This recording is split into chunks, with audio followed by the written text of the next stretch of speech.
Asthma, allergy, adenoids ഇങ്ങനെയുള്ള അസുഖങ്ങളുള്ള കുഞ്ഞുങ്ങൾക്ക് പെട്ടെന്ന് അസുഖം വരുന്നതാണ്. അതുകൊണ്ട് വീടുകളിൽ നമുക്ക് എന്തൊക്കെ സൂക്ഷിക്കാം?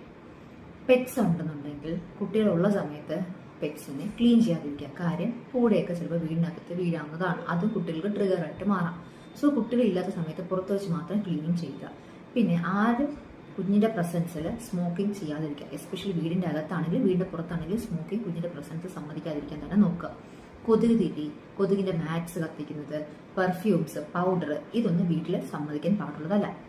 കർട്ടൻസ് ക്ലീൻ ചെയ്യുന്നതാണെങ്കിലും കുട്ടി ഇല്ലാത്ത സമയത്ത് ചെയ്യാവുന്നതാണ്. പൊടി തട്ടുന്നതോ അല്ലെങ്കിൽ വാക്വം ക്ലീനറിട്ട് ചെയ്യാവുന്നതാണ്. പിന്നെ നമ്മൾ ബെഡ്റൂമിൽ ഷീറ്റ് വിരിക്കുന്നത് കുഞ്ഞ് സ്കൂളിൽ പോകുന്ന സമയത്ത് ആക്കുന്നതിന് ഏറ്റവും നല്ലത്. കാര്യം അതിനകത്തുള്ള പൊടി എന്തെങ്കിലും ഉണ്ടെങ്കിൽ കുഞ്ഞ് രാത്രി ഉറങ്ങാൻ വേണ്ട സമയം കൊണ്ട് തന്നെ അത് സെറ്റിലായിട്ടുണ്ടാവും. പിന്നെ ഷീറ്റ് കഴുകാൻ എടുക്കുന്നതും പില്ലോ കവർ കഴുകാൻ എടുക്കുന്നതും കൂടുതൽ വലിച്ചെടുക്കാതെ ഷീറ്റുകൾ ചുരുട്ടി മടക്കി എടുക്കാനാണ് ശ്രദ്ധിക്കേണ്ടത്. കാര്യം ഇതിൻ്റെ അകത്തെല്ലാം ഡസ്റ്റുമായിട്ട് അല്ലെങ്കിൽ ഹൗസ് മൈറ്റ് എന്ന ചെറിയ മൈക്രോസ്കോപ്പിക് ജീവാണുക്കൾ കാണാം. ഇതെപ്പോഴും എയറിൽ തന്നെ ഇരുന്നിട്ട് കുഞ്ഞിന് ട്രിഗറായിട്ട് മാറാറുണ്ട്.